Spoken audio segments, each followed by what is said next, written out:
আজকে আমার মেয়ের জন্মদিন। পৃথিবীর সব সুখ আমার মেয়ের হোক, আর সব দুঃখ আমার। দেখতে দেখতে 4 বছর শেষ দুই করলো। বান্ধবী আবারও এক হয়ে গেল।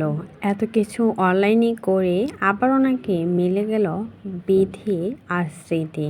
যাদেরকে ছাড়া অনলাইনে একদমই কিন্তু ভালো লাগতো না, তারা নাকি আবারও মিল হয়ে গেছে। রাজশাহীর জনপ্রিয় কন্টেন্ট ক্রিয়েটর স্মৃতি আর বিধি, কিছুদিন আগে তাদের মাঝে বড়সড় একটা ঝামেলা হয়।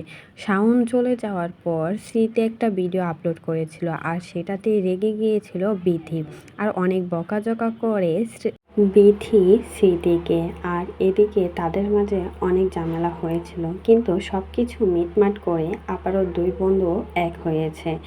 গতকালকে বিধির মেয়ে বার্থডে ছিল, আর সেখানে স্মৃতিকে পোস্ট করতে দেখা গেছে। সবাই তো বলছে এখনও স্মৃতি যে তার মেয়েকে ভালোবাসে সেটা আবারও প্রমাণ করে দিল। বাপ্পিও কিন্তু পোস্ট করেছে বিথির মেয়ে রুকায়াকে নিয়ে। তারা বলেছে বার্থডেতে ওয়েস্ট করেছে, কিন্তু সবাই ভাবতেছে স্মৃতি আর বিথি নাকি সব মান অভিমান ভুলে গিয়ে আবারও এক হয়ে গেছে।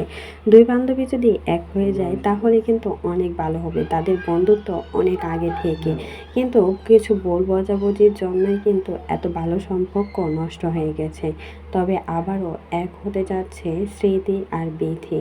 তারা খুব ভালো বেস্ট ফ্রেন্ড ছিল। স্মৃতিকে কিন্তু বিথি অনলাইন জগতে এনেছিল, আর অনলাইন জগতে স্মৃতি কিন্তু বিথির দ্বারাই পরিচয় পেয়েছে।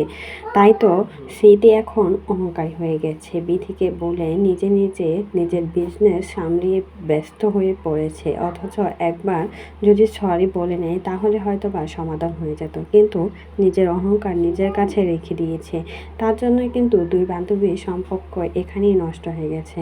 বেচারি তিশা যত যাই হোক না কেন বিথির পাশে সব সময় থাকে, কারণ বিথিও কিন্তু তিশাকে অনলাইন জগতে পরিচিত করে দিয়েছে।